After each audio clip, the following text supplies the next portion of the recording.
Welcome to the Vernon Turner Show. It's your host again, Wayne Turner. Got someone special on the show. This person, definitely someone who played at the University of Kentucky, that was the first person I ever seen get his jersey raised up in the rafters, which is what amazed me and opened my eyes to how great a University of Kentucky was to acknowledge their players the way they did this person. But before I get into introducing them, make sure you subscribe to the Field of 68 Media Network, the Vernon Turner Show on all platforms, Spotify, Twitter, Facebook, Instagram. You can catch us on YouTube. So make sure you subscribe and hear this great interview that we're about to have right now. But getting back to this person, I was just amazed that someone like this was at the University of Kentucky, because I had never heard of him, and we'll get into why I haven't, but he was part of the 1978 national championship team at Kentucky who defeated a great Duke team. And this person, in my eyes, always goes under the radar of one of the great point guards that's ever played at Kentucky, one of the great shooters that ever played at Kentucky. I mean, for crying out loud, this guy still holds the free throw percentage record at Kentucky at 88%. That means he never really missed a free throw unless he was just tired or something. But anyways, this guy's from Peru. He's from Fort Wayne, Indiana, went to Peru High School. He was an All-American, NBA All-Star. He was one of the first participants to ever participate in the three-point contest. One of my favorite guards to ever play at Kentucky, someone I definitely listen to whenever he talked to me. Hall of Famer at Kentucky, Coach Kyle Macy. Coach, how you doing? I'm doing well, Wayne. I appreciate those kind words, but I guess it's about time for the show to be up. You just talked so long. I'm really happy to be with you. I appreciate it, Coach. I had to get that out. It was, inside of me for a long time. And, people don't understand, the University of Kentucky and, guys like yourself. When we talk about point guards, you come to mind, when I think about point guards at Kentucky. And I think, because Jack Givens had such a great game, in that championship game, we forget who the general was. And if you didn't get him the ball where he needed it to score, the results are probably different. And, after hearing your name being announced and your speech at Rupp, I was like, wow, I want to be like that guy one day. I want to be in the Hall of Fame. I want my jersey, possibly retired at Kentucky. And, that was my motivation from there. And it was something I'd never seen in my life before, but something I, paid attention to. And I just always wanted to ask you, what was that like for you that night in that moment? Well, I mean, yeah, obviously it's a special night to have your jersey retired. And it's kind of validation of the hard work you put in and all the time you spent practicing, and then just to know that your jersey is going up in the rafters with all those other great names in Kentucky basketball history, that anytime you go in the building you can look up there and see it, which makes you 50 years from now I'll be long gone, but know that jersey still be hanging up there or considered in the rafters. Wayne, that's one of the reasons I'm hoping to get you on my show. I don't know if listeners know, but I do a 30-minute show around the state of Kentucky. We've got 7 different stations, one in Evansville, one in Huntington, West Virginia, with the other 5 in the state. And we talked to, we did pretty much all the players that have had their jerseys retired. So now we're on the players that we think in the near future need to be considered to have their jerseys retired. So I want to get you tape a show we can air next season when we start. We only do 1 a month during basketball season, so really only 5 a year. But I hope to get you on that show. Yeah, and you talked about guys or point guards not being real vocal. I mean, you weren't real vocal, and I wasn't real vocal. Although on the court at times we could be. There's a time when you have to be and you need to be.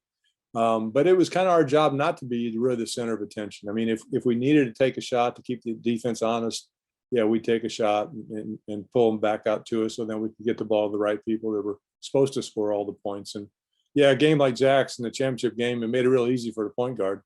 Our offense just completely changed. It became "Where's Jack?" as opposed to running our 6, 8, and 10 or whatever the offensive set was. Right, right. Now, just to back up a little bit, you were at Purdue, which was something that was interesting to me. You signed with Purdue and then transferred to Kentucky. So I always wondered, because you had a pretty decent career there. You averaged about somewhere 13 to 15 points a game, and you transferred. So I was wondering, what was the impact that made you transfer from Purdue to Kentucky? And also, why not Indiana instead of Purdue?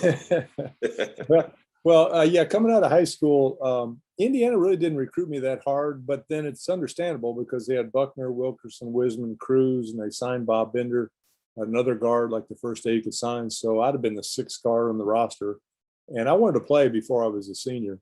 And that was the year, my freshman year was actually the year that they went undefeated and won the championship, and then had a chance to the next year. So they were pretty good, but I wanted to play, pretty soon.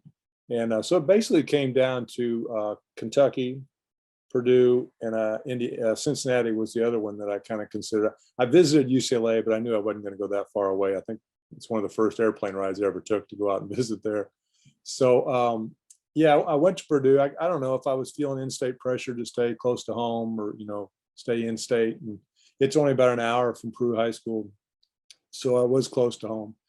And as good as my numbers were, like you said, I averaged I think around 13, and my first Big Ten game I had 38, and I think my first start I had maybe 21 against Bob Huggins over West Virginia, and but had another guard, a senior guard on that team, Bruce Parkinson, not broken his wrist, I really the first 4 games I wasn't getting minutes at all. I barely got in the lineup, and so I was unfortunate for Bruce, but fortunate for me that because his injury, he was out the year. I got to step into the starting lineup.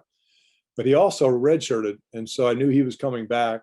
And being a senior and been on the Pan American team during his career, and one kind of a coach's favorite.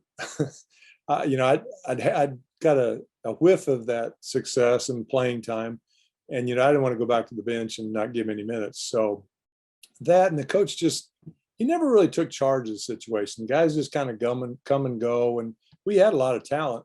We played all 4 teams that made the Final Four that year, and so we were competitive, but he just never took charge and got everybody on the same page and stuff. So if you're going to transfer, the best time to go is your freshman year, so you still have multiple years to play. And yeah, I kind of set the tone now for the transfer portal. It seems like everybody's transferring now, but at that time, really, if you transferred, everybody thought it was because you couldn't play at that level, and so you were going to move down. But for me, moving to Kentucky, it was, if anything, a step up, just because of the tradition and the success Kentucky basketball has had. So immediately when I decided to transfer, I called Coach Hall, being, I was very familiar with them from the recruiting process. And I set up a meeting, sat down with Coach Hall we had about an hour meeting. And I think the first 55 minutes of the meeting, he never smiled or gave me any indication that he was even interested in me transferring. And then right at the end, he said, "Well, I guess we could give it a try." And so, that was, that's when it happened, and I transferred. So I came down the year. Obviously, I had to sit out that year. Back then, you had to sit out a season, but that really helped me because I was probably 160 pounds soaking wet at 6'3", so not real strong. Got in the weight room, got to practice every day against Larry Johnson, who was a real good point guard for that year's team. And he was real strong and physical and fast. So it really pushed me to be ready every day in practice and, not take days off. So gained weight, gained strength, and learned the offense, learned the defense, and what Coach Hall wanted to do. So it really helped. No, I mean, Coach Hall used to watch us play pickup every day. So I know he loved the game. Yeah. I know he loved it. And thanks for sharing that. because I definitely was curious about that. Um, I always wondered, what was it like when you got to Kentucky? Because obviously your transfer, you came from Purdue, and now here you are, Indiana guy in Kentucky, more than likely playing with some Kentucky guys. How did they accept you? Well, the guys accept me on the team, but it was kind of funny. That year I sat out, not every, I don't, the cat's paws had maybe just started that year, I think, with Oscar Combs. And so you didn't have all the social media and you didn't have all the people that followed recruiting 365 days a year. So they may have seen in the small clip someplace that there was a transfer from Purdue coming in without knowing much about him. And so I would go to the games. I couldn't play, but I'd sit down, by the bench or on the bench. And before the game, I'd like to go up in the concourse area and walk around and just kind of get the feel of the crowd and all that stuff. And I always enjoyed that, just to hear some of the comments and those type of things. So the year I sat out, I don't think a lot of people really knew anything about me or whatever. So it was I can't say it was fun sitting out a year because my father was a coach. I'd played ever since I could stand up, even, or maybe before then. They tell me they'd hold me by the diapers and drop a ball in the basket. So it was tough, but knowing that and seeing the support that the team got and learning about the tradition, and there have been quite a few guys that come down from Indiana. Louis Dampier, for one, stands out. Cotton Nash actually went to school across the river in Jeffersonville. So he is considered sometimes Indiana. There's a history of some Indiana guards coming down, and even later on, there's been quite a few that have come on down. Now, obviously, you won the national championship at Kentucky. Now, were you guys picked to win it that year, or did you think you had a great, like, what were your chances? What did you think that your chances, if you could remember back then? Oh, thanks, Wayne. I know it's been a long time, but come on. Yeah, no, we were picked number one, I think, preseason, and so you had that expectation. But also, too, we had four seniors in Jack Givens, James Lee, Mike Phillips, and Rick Roby. And as freshmen, they had made it to the final game, lost to John Wooden's team in the finals, UCLA. Sophomores, they won the NIT. Juniors, they made it to the East Regional final before they lost to North Carolina. They went four corner on them and made some free throws down the stretch. So, the only thing they really hadn't accomplished was winning it all. And I can remember from day one of our preseason conditioning, we'd run these 220s, and always before you get to the last one, we would huddle up. And I don't know if that was just to try to get a few extra seconds of rest or what, but we'd always huddle up. And when we break huddle, we'd always, by number one, just to remind everybody what we're doing all this work for and what our goal was. It wasn't, just to win the SEC or to win whatever. It was the national championship. So we put, that on ourselves, but I think that motivated us. And the guys, we had great chemistry. Everybody got along, still gets along real well. And we had a lot of versatility on that team, in that if you look at our tournament run, it seems like every game in the tournament, a different starter or even the bench played a big part in a different game. So it just showed that we didn't just rely on one guy, but it was a team effort top to bottom. And from the very first game, Florida State, where we got behind 7, I think, at halftime, and Coach Hall started 3 subs to start the second half. So, they just showed they played a big part too. It wasn't just, 5 guys, it was the whole team. So, but, we probably don't get the recognition because not as many people saw us play. Again, because the following year, 79, was when ESPN started. So then you have Magic and Bird in the finals, and, the explosion that had. And so from that standpoint, maybe not so much in Kentucky, but, some of the other states that normally would see teams play, we didn't get that kind of exposure. But no, so we were ranked number one pretty much. Well, we were pretty much the whole year, and that expectation was there. Wow. Yeah, 79. Wow. How did you feel about that, though? I mean, your championship game wasn't televised. Well, our games at Kentucky, around the state here, they delay broadcast them. They replay them on at about like 11:30 at night. So a lot of people stayed up late just to watch the game, and some people went to the game and then went home and watched it again and taped it and probably watched it the next time or a few times that week before the next one. But the national championship game was on. I'm not sure which channel it was on, ABC or NBC or whatever, but so there is a clip out there somewhere. Although I heard at some point that they lost the film, the reel or something. I don't know if there was a fire or whatever, but Lincoln National Bank, I think, was the sponsor. I don't know. It's no, but you can find some clips on YouTube. I've heard. So. Oh yeah. Okay. Yeah. Yeah. No. What can't you find on YouTube? Yeah. Right. Exactly. You ever think about YouTube? Like, okay, you can get your high school games on YouTube. Now I don't know. No, I don't think my high school games will be on. There's a lot of highlights. Anyways, moving forward, you have a great career at Kentucky, and obviously you get drafted to the Phoenix Suns, which is amazing. And here you are in the NBA. What was the NBA like compared to? Yeah, it was great. I mean, I was fortunate because, see, with that year I sat out from transferring, I was drafted after my junior season, and Phoenix knew I wasn't going to come out early, so I came back and played my senior season, and that kind of took a lot of pressure off, knowing I'd already been drafted. The only problem was that Phoenix had the rights for a year up until the next draft, but that was also an Olympic year, and I'd played on the Pan American team. We'd won the gold medal, so felt like I had a foot in the door, as far as being on that '80 Olympic team. And so I was going to have to make a decision. If I play on the Olympics, which I wanted to do, I'd go back in the draft, and don't know where I'd been picked. I felt like Phoenix was a pretty good fit for my game, and I didn't end up getting to play in the Olympics because that was the year Jimmy Carter boycotted the Olympics for the USA. And so when that happened, then I went ahead and signed with Phoenix, so I didn't go back in the draft. But yeah, it was amazing. We played at one of our first exhibition games. I think it was the very first one, and we played the Sixers up in Flagstaff, Arizona, and it was like a doubleheader.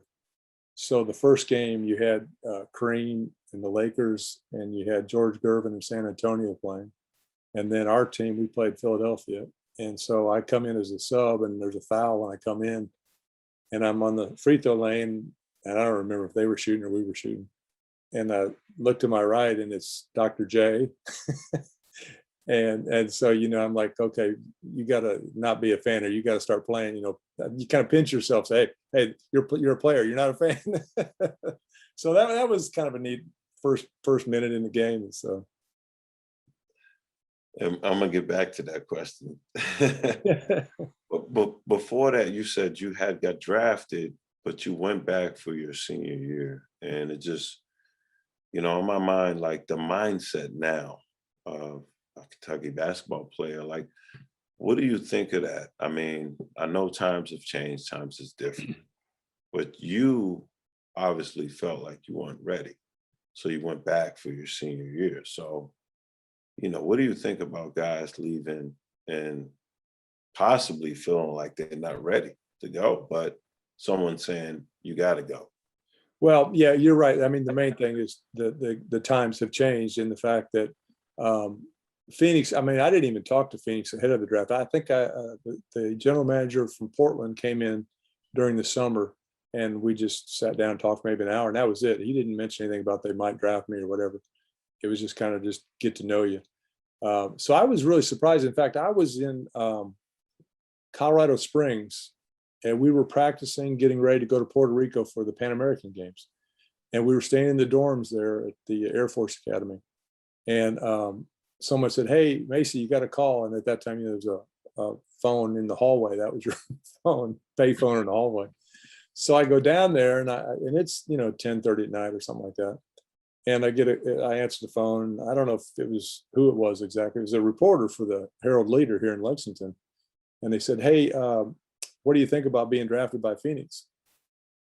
And I'm like, "What are you talking about?" They said, "Oh yeah, Phoenix took your first round, 21st, 22nd pick, whatever it was, for the Suns." And I said, "Oh, okay, well, okay, thanks for letting me know." So it wasn't like a big ceremony flying to New York for the draft and all that stuff, but it was a little different. So, but the thing for me is, at that time you didn't have to declare your name and put it in the draft. It was if your class had graduated, you were eligible. And my class graduated because that year I sat out, so I had that extra year in school. But the money was so much different back then. I mean, they weren't paying the monopoly money that they're playing now with. And so, like I said, the Suns knew right from the start that I was going to finish my college career and get my degree.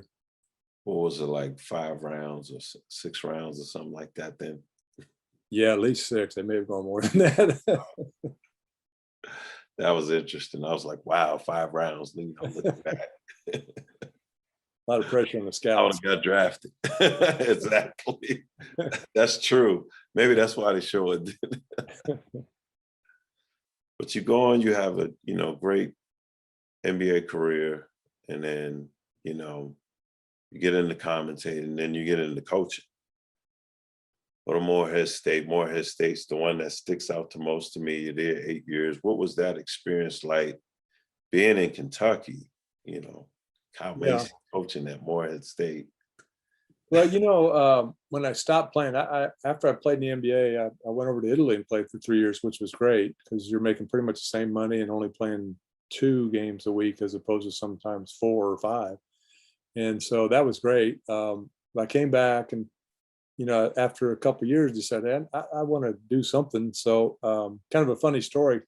Jim Host had the rights to the Kentucky broadcast back then, and Ralph Hacker was doing the play-by-play because Kaywood had already retired. And so I wrote Mr. Host a letter and said, "Hey, I'd like to be a part of the broadcast. Even if it's just hosting." At that time, they had the Cat Call show, which was fans calling in about 2 hours before the game and asking questions, whatever. And so I didn't hear from him. And about a couple days, maybe a week at the most, before the first game, I got a call from his secretary and said, "Mr. Host would like to meet with you. Could you come to his office?" So I said, "Hey, sure." I'm thinking, well, he's going to turn me down, but at least it's nice of him to tell me in person.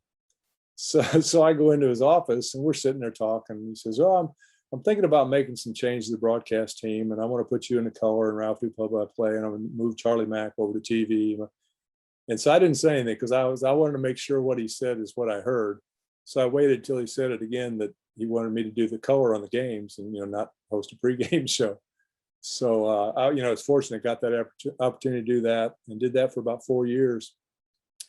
But again, my father was a coach. I grew up in the family of sports, and I always, in the back of my mind, wanted to give coaching a try. And so it was unusual, and I kind of used the radio format to promote my candidacy for a head coaching job at times. I won't lie about that. And so it's kind of unusual not to work your way up in a system from video coordinator to third assistant, second assistant, whatever. So I went right from the broadcast booth to the head coach at Morehead.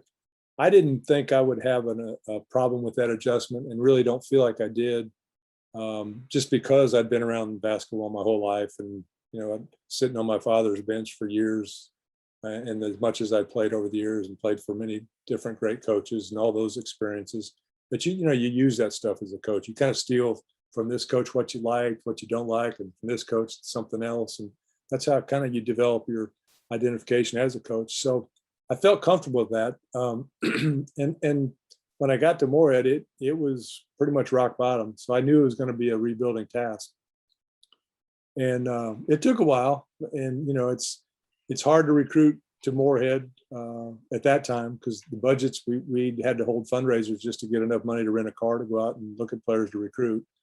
But we did a lot of positive things, and I raised quite a bit of money for the program to get those things in place. And they've had some success since then, since I left. And I didn't. A lot of those players didn't play for me, or I didn't recruit, but I still feel a part of that success just because of the building that foundation that they later used to get all those guys in there. So, but yeah, we were co-champs one regular season. We got second or third a few times, so we were right there. And I'm proud of that. if you look at my record as a coach, it's not great because, we play 5 games a year, guaranteed losses, guarantee games, which bringing in money, but they're really guaranteed losses. So you take those, the 9 years I was there times 5 is 45 games. If you flip them the other way, then my record's not too bad. So. No, I get it. I get it. And I thought you did a great job. I watched you guys. We played you guys a few times. Yeah. And I thought you was a great coach. I had the beauty of coaching, getting your coaching, and learned a lot from you in that later bit of my career. And I appreciate all the advice you gave me. Yeah, that was fun. Are you with the Stallions? Yes, sir. Wish we could have extended that a few more years. That was a lot of fun. So it was a lot of fun. And I was going to ask, the Stallions being the first team in Lexington as a professional basketball team, being in the ABA, I always wondered, what could have been done differently, to keep it going in Lexington, because I thought at that period of time, it was a great time for it to expand, but it never got to that point. Yeah, and I think some of it had to do with the league itself. I don't think the leadership from the league overall, because we won a lot of games, and then the next thing we were in the playoffs, we won some games, and then we had to go to Rio Grande or someplace because they were supposedly the West champs. It was like they were just kind of making stuff up as we went along, and every once in a while we'd get a team that maybe didn't even show up, and that we'd get guys that we'd played maybe the night before and play them again. So, but we had a pretty good team. Right. No, I thought it was a good time. It was definitely fun for me to get back to Lexington. I was finishing my degree. I needed a job. You asked me to play, I was there. And I appreciate that. But Coach, moving forward, I know there's been a lot of great players at Kentucky, and you have played, with a lot of great players. In your opinion, who has been the greatest that you've seen or even heard of that come to the University of Kentucky? Yeah, that I've seen, probably Anthony Davis.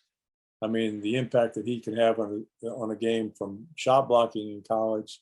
They didn't really unleash him offensively until he got in the pros, because I think he was like 5th on that team in attempts, field goal attempts. But just the way he can dominate a game, and that team was really good. They talk about Ralph Beard as a guard being really fast. I never saw him play, but that's one player I would have liked to have seen from a guard spot. Obviously, Louis Dampier's shooting is phenomenal. That's why he's in the Hall of Fame. But I think, if I had to pick one, I'd probably go with Anthony Davis, the way he could impact the game on both ends of the floor. Yeah, I agree. I mean, the way he's developed, my argument would be either John Wall or Antoine Walker, because I've never seen someone play outside on the perimeter like Antoine and then go inside and have so much of a handle with court vision. Yeah. But Anthony Davis definitely had that and showed it when he got to the NBA. So definitely an argument. I'm a little biased. I played with Well, I got to broadcast those games too, so I got to see quite a few of those. Some great wins. So right, exactly. So who would you say is the greatest team? I mean, we know your team was great, but out of 78, 96, yeah, 2012. Obviously we're both biased for our teams because we were on those teams, but I don't know if you can really say one overall, because the game changes from decade to decade, or even less time than that. And so you're the greatest for your period of time. And I think that's how I would look at the 78 team. We were in that period of time, coming on later, the 96, 98, and should have won it in 97. Teams were really strong. The 2012 team obviously dominated. And so, I think, I know that all the talking heads in the sports world like to pick out the greatest player of all time, but to me, it's just if you were the greatest of your time period, or you were one of the greatest teams of your time period. So it's hard really to compare, because like when you played, there was a 3-point line. There was a shot clock in yet? Yeah. Yeah. Okay. So see, we didn't have that. So we teams would try to run an offense. If they didn't have it, they'd bring it back out and try to run a minute and a half, make you play defense for, half a day before you got the ball back. So, it was just a different game. And I think just appreciate that mentioned in any of that conversation. It's an honor. Yeah, they brought it in like, wouldn't it be? They brought it in like right after, I believe, your national championship game. So, how did you feel about that? Was it even a thought? No, no. Like, I don't think that 3-point line came into like mid 80s, did it?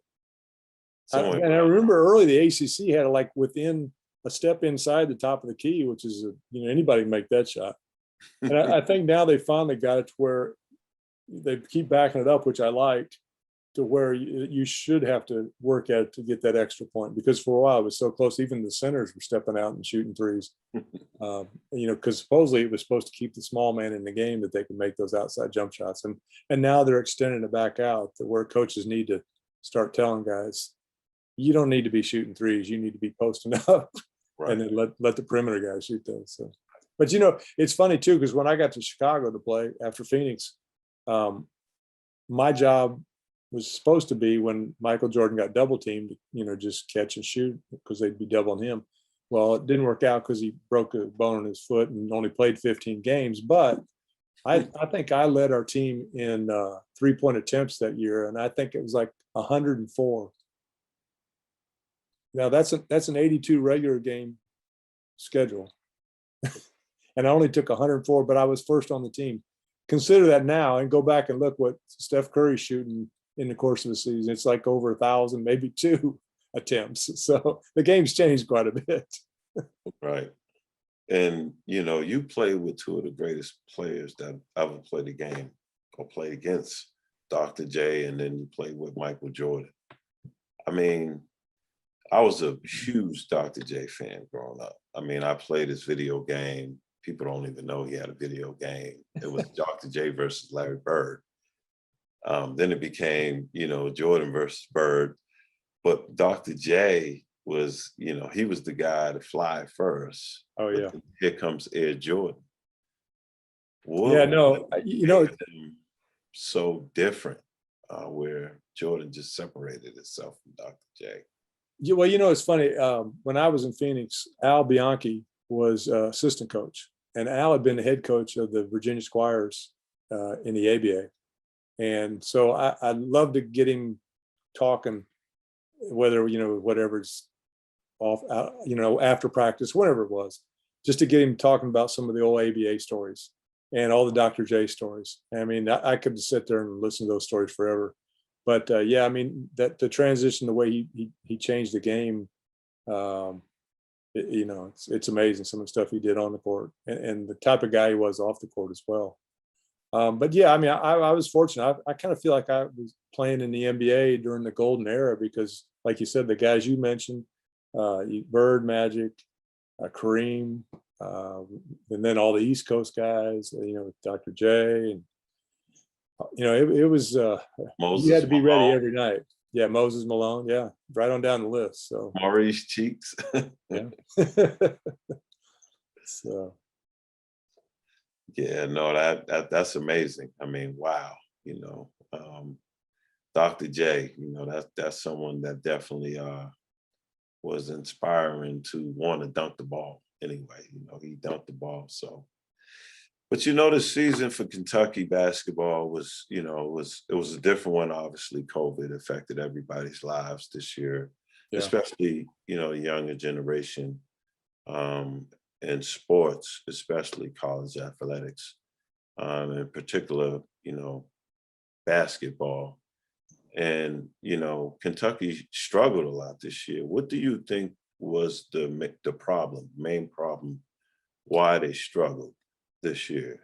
Yeah, I think it's probably a few multiple problems.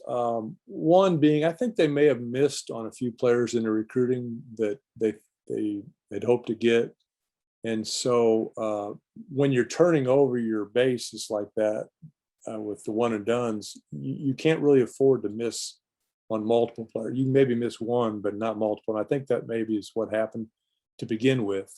Second, because of the COVID and the change of the schedule, they didn't get to play those teams that they were going to beat and gain confidence from, and just get game time and learn how to play, and then understanding, kind of what Kentucky basketball is. They didn't get to have the crowd cheering for them and that environment and Rupp that so well about how it can get loud when you go on a run in there, and the support.